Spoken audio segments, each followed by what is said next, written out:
Hey guys, welcome back to another video. This is the Rattlesnake Enduro in Cross Worx, PA. My name is Ryder Sigety. I'm a 4-time national GNCC champion and a Yamaha factory support off-road racer.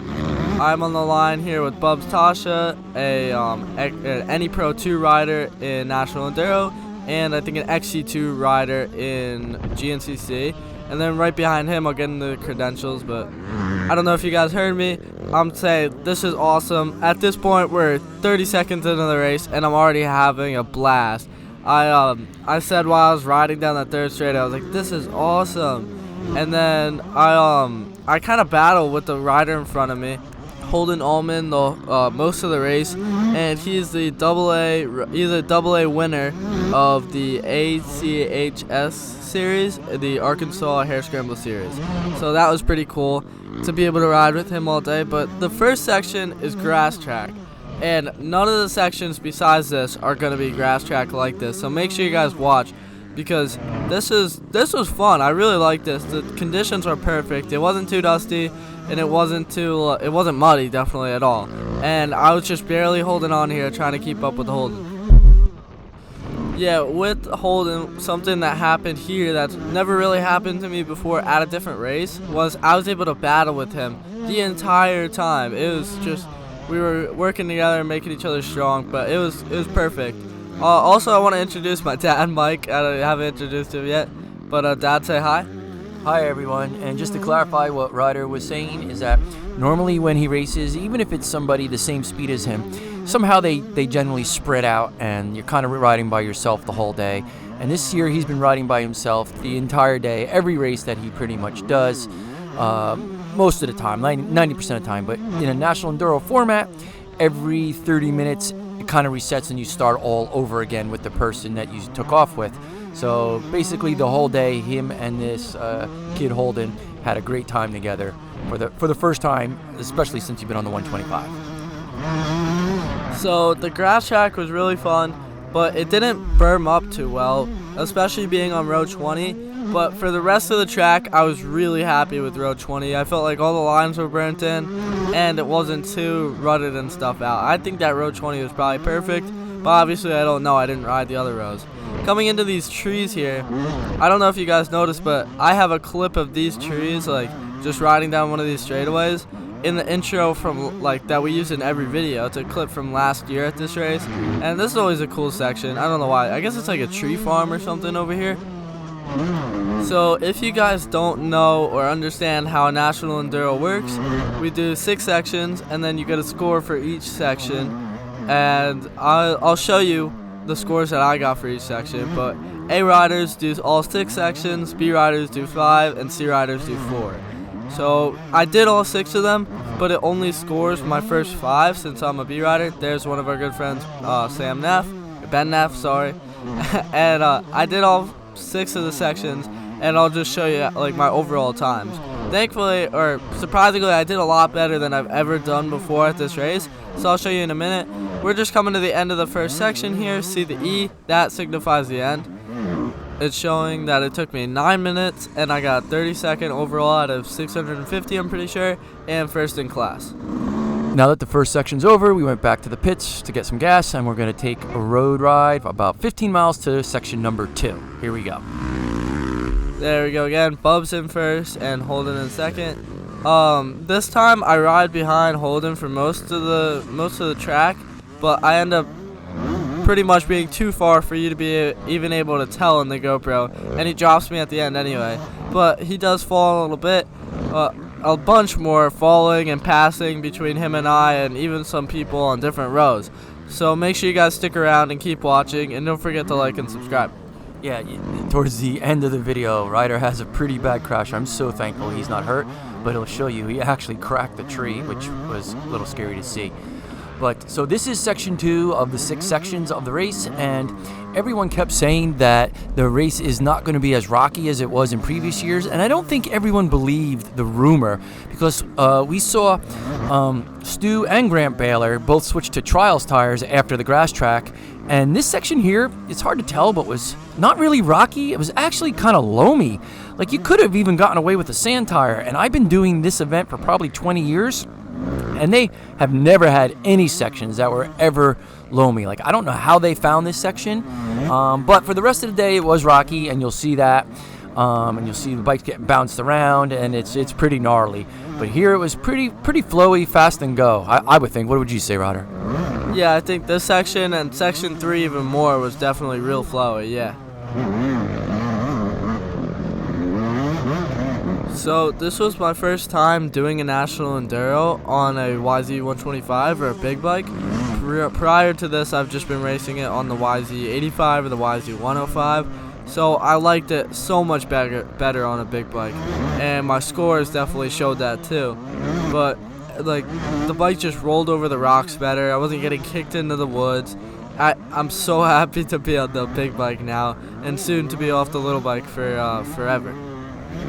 So how was your overall score when your best overall score on your YZ mini bike and now on your YZ125? How did they differ? So I think my best overall score on my YZ105 was 54th or something. Yeah, I'm pretty sure it was a 54 for one section. No, I think that's 54 for the day. Oh, 54th for the day. And this time I got 24th for the day. So or 25th for the day, sorry.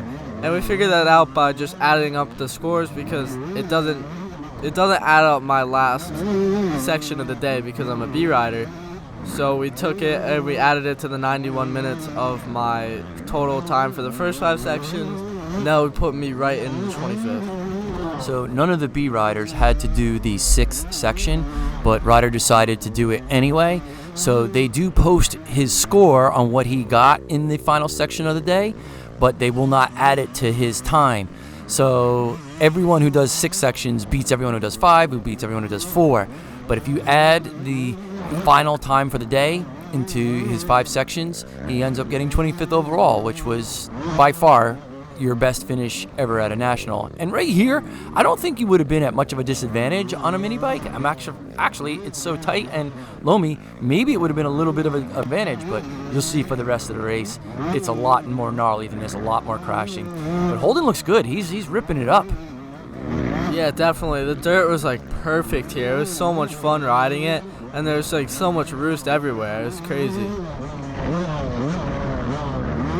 So one thing that National Enduro has just started to do this year is they've banned tear-offs, and that's definitely gonna hurt. Oh, by the way, there Holden fell, so I'm able to get around him, but that's not the last we see of him this section. But right now I'm just trying to put down the pace. But anyway, National Enduro has started to stop people from using tear-offs, so you're not allowed to use them anymore.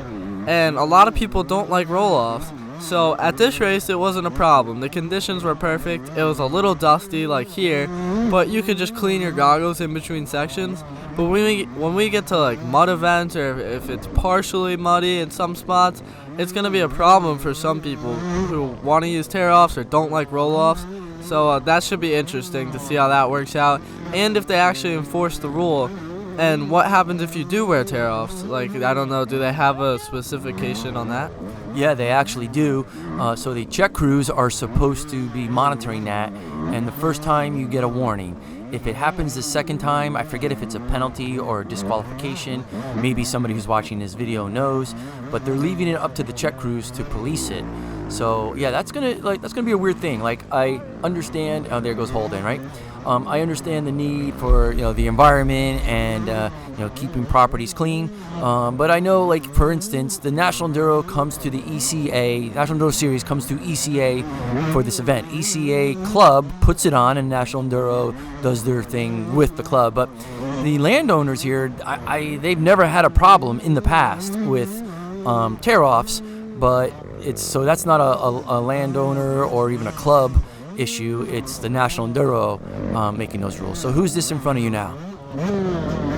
Yeah, this is Shelby Turner, and Shelby Turner started on the row in front of us, and she actually got second in the women's pro. So she started a minute ahead of us, and I'm just catching up right now. And yeah, she was going great though. So you were actually calling her Shelly. Let's be quiet and see if this is when it happens. No, it's not around here. It's in a different part of the course. There, she goes off the course, but in a different section of the day, I go up to her and I started calling her Shelly instead of Shelby because I was trying to get her to maybe let me go, and I just totally forgot that I was saying her name wrong. Look here, I have to duck under a tree on the inside here. That's definitely dangerous. Don't forget to like and subscribe, guys. But it's definitely dangerous when you're riding and there's trees like that. Like, if you don't duck low enough, that's an easy concussion. But I wanted to kind of explain what the things on the left and the right of the bar pad are. Those two little cardboard pieces with paper on them. So the National Enduro gives out like a scorecard, I guess you could call it. And it shows you how long each section is going to be and how long you're going to have in between each section, because they're not always right next to each other. And that's just me putting it on cardboard and putting it on the handlebars just so I could see in between sections how long I have so I don't miss my next section, and how long I have just for gas wise. So let's talk a little bit about your results for this section. Oh, there's our buddy Hans, but we'll get into him in a minute. Talk about your results. So in this section I did pretty good. So up here you see I got 26 overall, which is definitely a lot better than section 1. And first in class, and that was this is going to be a 21-minute section. So the sections, none of them were 9 minutes like that first section. That was definitely the shortest section. Everybody was the closest together. Beginning of the day, that was just to kind of get the amps out. I don't know. It was a good warm-up section. So right here we're about to get into section 3. Off to the same start as normal, except this time I forget. Maybe we do or not have more passing in this one, but I know eventually in the race we have more passing, so make sure you guys stick around. We start off really fast on this one. I felt like I like this section the best out of all the sections, but maybe that's just me personally. I'm not sure. I am really surprised you didn't like the 6th section the best, because the 6th was super gnarly, like by far the gnarliest section. And you usually like the rocks, or the gnarly rocks better. Are you still feel section 3 was your favorite? Yes, 100%. I did not like the rocks at the end of this as much as I liked this flowy single track. We were going so fast on this stuff, and it really wasn't sketchy at all. It was just really fun. And then section 6, we were just getting stuck on rocks the whole time. It was dreadful. Wow, I never thought I'd hear that from you. So how does these courses different from the GNCC courses? Because now I think I'm getting a little better understanding of what you like. The GNCC courses, you definitely don't have to worry about anything in the trail. It's just fast, wide open, double track. And that's fun. I really liked some of the National Enduro sections today better than GNCC, or a little bit better than GNCC. But I know GNCC is just going to be a really fast, wide open ride. Where National Enduro could be anything. It could be really tight and techy. It could be fast and flowy like this. But I like it all. I definitely like it all. There's Ben again. Yeah, so as far as riding goes, I personally love National Enduro. It's my favorite. But as far as videos go, if you're new to the channel, check out some of Ryder's GNCC videos. It's like really aggressive, bar banging, lots of action, lots of speed, much clearer than the tight woods here, and all the spotty sun. It's really good video. So as Ryder said, Hans Neff and his kids started ahead of us, and we just want to give a big shout out to them. He's been my friend for over 20 years. He's a former Netra overall grand champion of hare scrambles and enduros, and his wife is another great advocate of the sport, and every year she helps us pit for us, and they've been really great. And if you don't know Hans, he's got an off-road training school in the New England area, and he's made a lot of people really fast, so you can look up Hans Neff on Instagram to find him. So previous years at this race, I've been pretty scared to go into the ferns, like the brush on the left and right of the trails, because there's a ton of logs in there. But I saw Holden making it work, so you'll probably see me, yeah, like right there. I take a couple lines off to the sides of the track, and it works, but it definitely comes at a risk too. But I just wanted you guys to pay attention to that. Like here, well, I didn't mean to go that far off the course there, but yeah, like something like that. As a parent, I definitely do not like that. I don't know. Some of these people who are watching this, I think you guys also, some of our subscribers, work this event. You probably could comment on this a little bit on how dangerous that is or not. I mean, I saw other people do it and they get away with it, but I've also seen people do it and not get away with it. It's scary to ride through those front six. You really can't see what's going on there.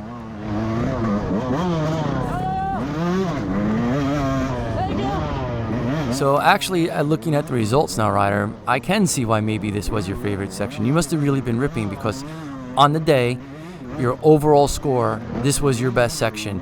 And I think you said usually people like what they do the best in, but I'm pretty sure you said this was your favorite section even before you knew you did the best. Is that Shelby again? Yeah, there's Shelby again. I also don't think this is the one where I called her Shelly. Let's listen.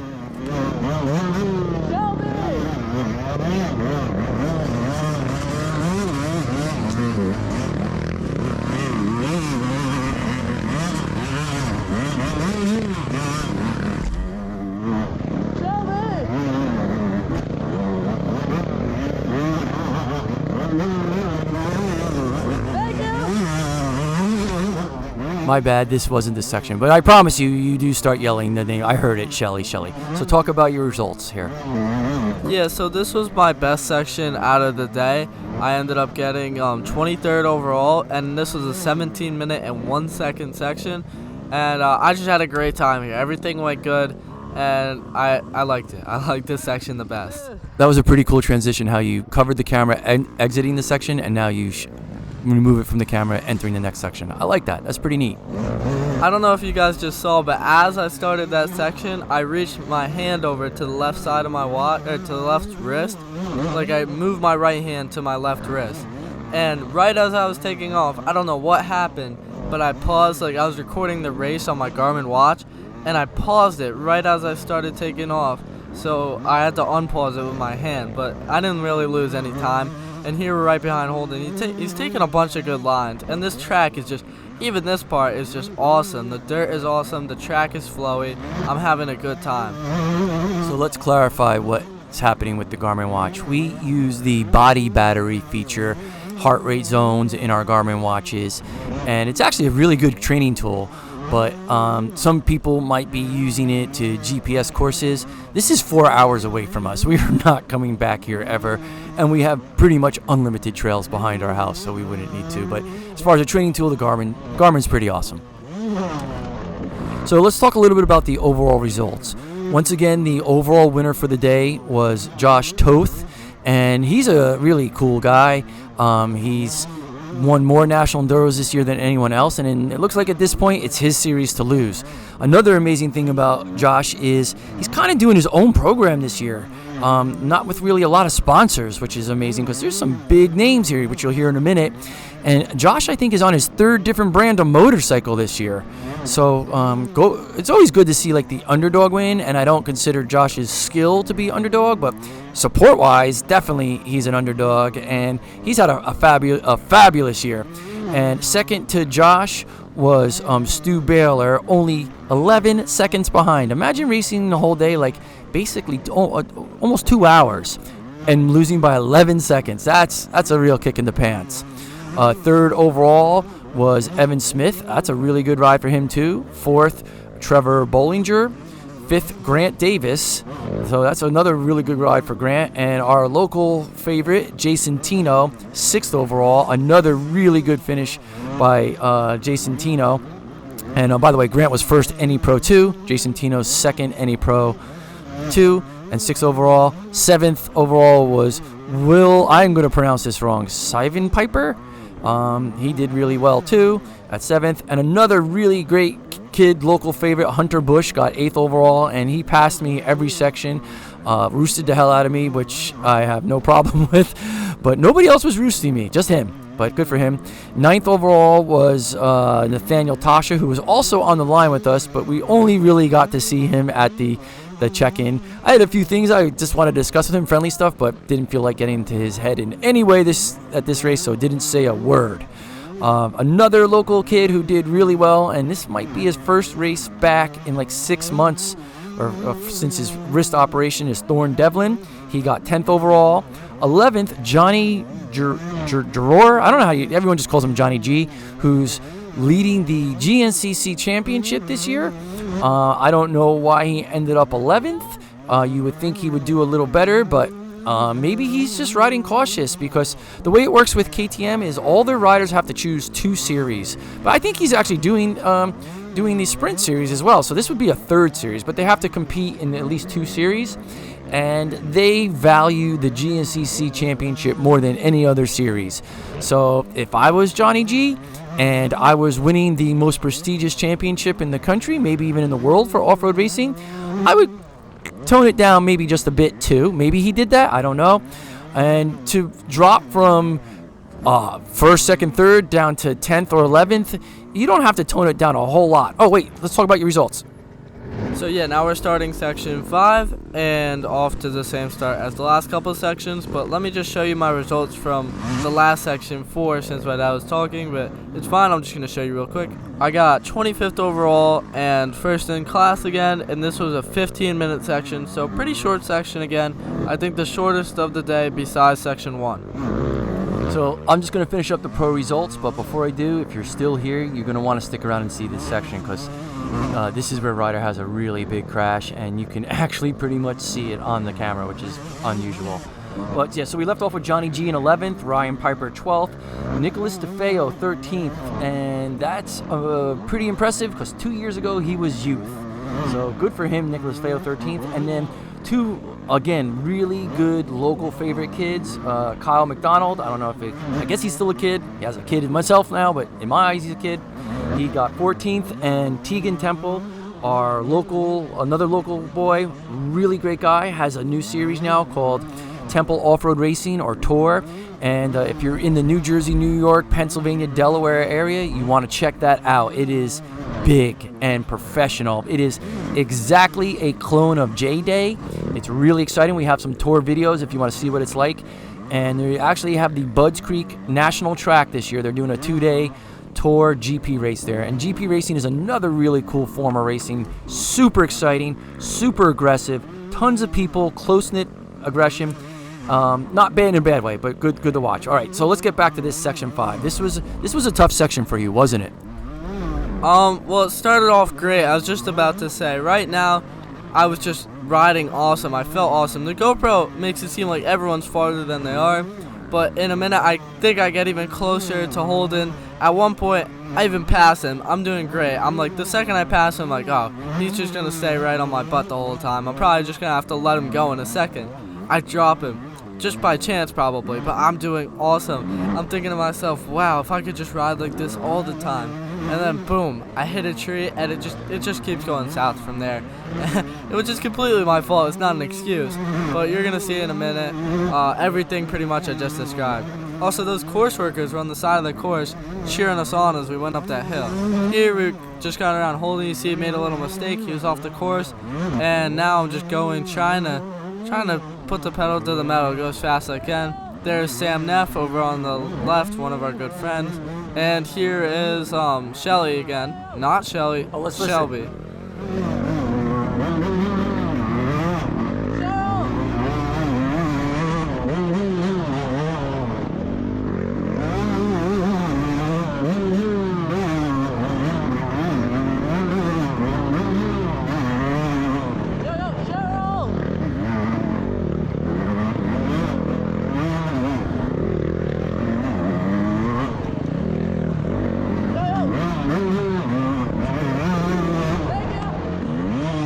Yeah, I don't know what I was thinking there, calling her Cheryl, Cherylee, tons of different names there. Definitely not Shelby, though. And she ended up letting me go anyway. I'm not sure if she even heard the difference, but that was a mistake on my part. And soon we're going to be coming to the crash. I think, no, oh, there it is. And if I'm going to pause it here, look at that tree that I broke from when I crashed. And now I'm stuck. I'm like in the woods. Just let him listen. Just let him listen.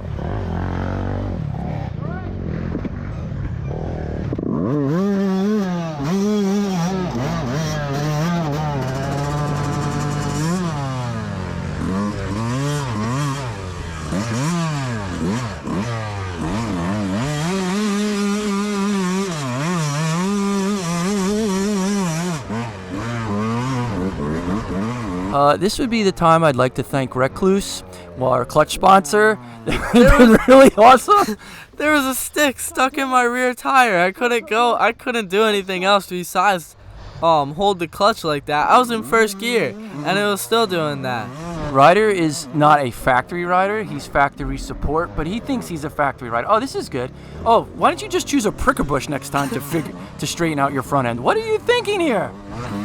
Well, I saw a tree, and my front end was twisted. Thankfully, I falled a little bit, and it bends my handlebars back the other way, or else I would have had bent handlebars. But I don't know how. Riding with my handlebars, you guys probably even see how bent they are, I would think. The left side was bent all the way left. I don't know how to explain that right. I think the left side was okay. It was the right side that was bent down. Well, no. The left side was bent down, and then in a second, I finally catch up the hole, and I was like, this is awesome. I'm not doing that bad, right? And I go off the course, and I get stuck on one of those logs. But look, now my handlebars are bent perfect again. They're like more straight now. But I'm back on the bike and ready to get going. I'm ready. I'm back on the course. I start the bike. Don't abuse the clutch this time. And then I fall over again. And then Why'd you let them hear? And then I fall over again. But it's okay. It's okay because we're back on the bike and we're back on the trail and we're tired. So how could your bars be bent straight? Because when I saw you at the end of this section, the bars were crooked and you had no front brakes. Did you actually fall again? No, the first time. Well, they're more straight now than they were before I fell, is how I should have put it. But here we're at the end of the section, and I was contemplating if I should do the last section or not. But then I remembered that Carly Lee told me she was going to do the last section, and I decided I wasn't going to do it. And as I'm riding back, Carly Lee is sitting at the split between going back from section 5 and going to section 6. And she's just sitting there taunting me, telling me, like, pretty much saying I should do section 6. So I ended up doing it, and here we are at the start of section 6. And I'm not doing as bad as I thought I could do. We got my front brakes figured out, and we pretty much untwisted the handlebars. And what was this section like? This section was my dad's favorite. It was really rocky. It was not my favorite. It was really rocky. Did I mention it was pretty rocky? But no, it was cool. I had a battle with Holden in a little bit. He dropped me right off the start, and then I end up catching up to him a little more, and then what's it called? And then he drops me again after he passes me.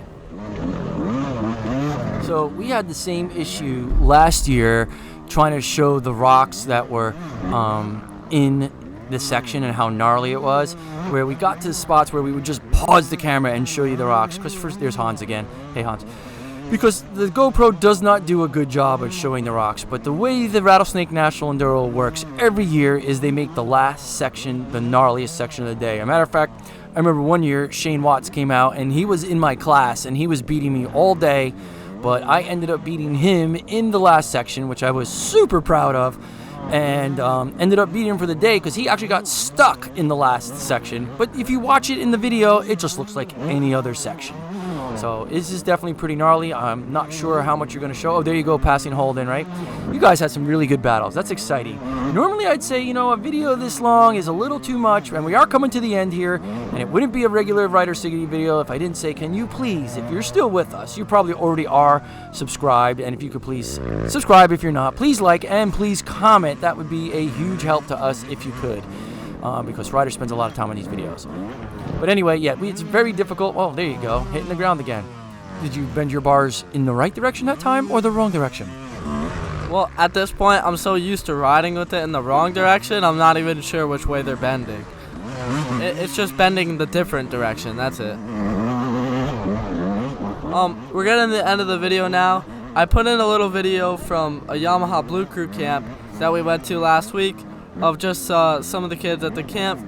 So make sure to watch that, guys. Make sure to check out some of my other videos, my GNCC videos, everything. And like and subscribe, and we'll see you guys in the next video. Yeah, thanks a lot. And yeah, these kids came up and said, hey, can we be in your video? So we put them in the end of the video. So enjoy. Oh, and here's the pits.